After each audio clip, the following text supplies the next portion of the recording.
तर निपुण अभियान राबवलं जात आहे, काय नेमकं त्यामध्ये होणार आहे आणि त्याचा परिणाम काय?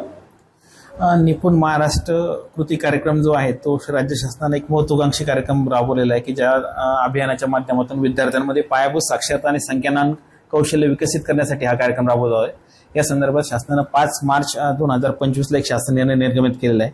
त्यानुसार जिल्हा परिषदेच्या ज्या शाळा आहेत, जिल्हा परिषद अनुदानित ज्या शाळा आहेत, त्या शाळांमध्ये आपल्या प्रत्येक विद्यार्थ्यांना पायाभूत जे आहे संख्याज्ञान आणि मूलभूत साक्षरता म्हणजे मूलभूत भाषा ज्ञान हे प्राप्त झालं पाहिजे। या अनुषंगाने हा कार्यक्रम 5 मार्च ते 30 जून पर्यंत राबवण्यात येणार आहे आणि आपल्या जिल्ह्यातल्या सर्व शाळांमध्ये हा कार्यक्रम सुरू आहे। या संदर्भात वारंवार या कार्यालयाने सुद्धा परिपत्रक निर्माण करण्यात आलेले आहे।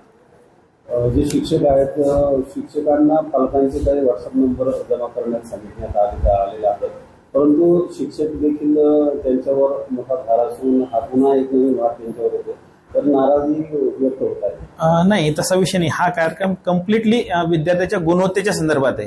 हा भाराचा आणि अशैक्षणिक कामाचा नाहीच की हे विद्यार्थ्याची जो पायाभूत क्षमता प्राप्त करण्यासाठी पालकांचा सहभाग घेण्यासाठी, पालकांना देखील आपल्या मुलगा कोणत्या क्षमतेवर आहे आणि पालकांचा मोबाईल घेतल्यानंतर पालक सुद्धा या अभियानामध्ये आम्हाला सहभाग करणार आहे। मग पालक असेल, गावातले स्वयंसेवक असतील, ही लोक सगळे मदत या अभियानात करणार आहे, जेणेकरून वर्गातल्या ज्या क्षमता आहेत की जर समजा 2री ते 5वी पर्यंत राबवणार आहे की 16 काही ठिकाणी क्षमता आहेत, त्या प्रत्येक विद्यार्थी तेवढ्या क्षमता प्राप्त व्हाव्या या अनुषंगानं पालकांचा सुद्धा सहकार्य घेण्यासाठी हे आपण मोबाईल नंबर अपडेट करण्यासाठी ते VSK जे पोर्टल आहे त्या पोर्टलवर अपडेट चॅटबॉटवर अपडेट करत आहोत।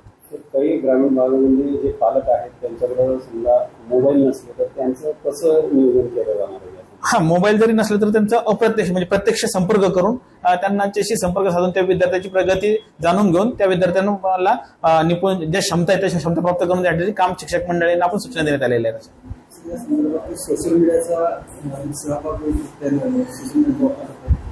या संदर्भात सोशल मीडिया म्हणजे झूम मीटिंगद्वारे ते प्रत्यक्ष क्लास घेऊ शकणार आहेत। त्याचबरोबर व्हॉट्सअपच्या माध्यमातून विद्यार्थ्यांना दररोज गृहपाठ देणार आहे। तो गृहपाठ तो विद्यार्थ्यांना टाकल्यानंतर तो चेक होणार आहे। ज्या विद्यार्थ्यांकडे पालकांकडे मोबाईल नंबर नाहीत अशा मुलांकडे प्रत्यक्ष जाऊन किंवा इतरांच्या शेजाऱ्या पाजाऱ्या त्यांचे अपडेट घेऊन त्याद्वारे ते अभियान प्रभावीपणे राबवण्यात येत आहे। नागरिकांसाठी काय आवाहन करणार आहे?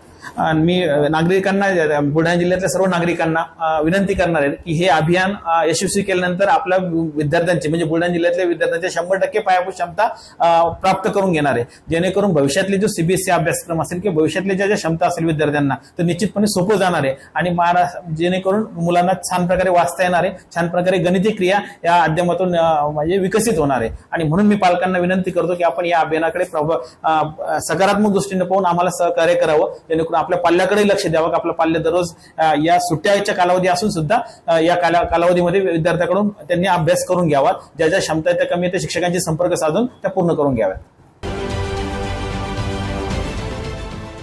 देश विदेशातील प्रत्येक घडामोडींचे लाईव्ह अपडेट मिळवण्यासाठी आता साम टीव्हीच्या सर्व सोशल मीडिया प्लॅटफॉर्मला लाईक, फॉलो आणि सबस्क्राईब करा। तसंच सर्व नोटिफिकेशनसाठी बेल आयकॉन प्रेस करायला विसरू नका।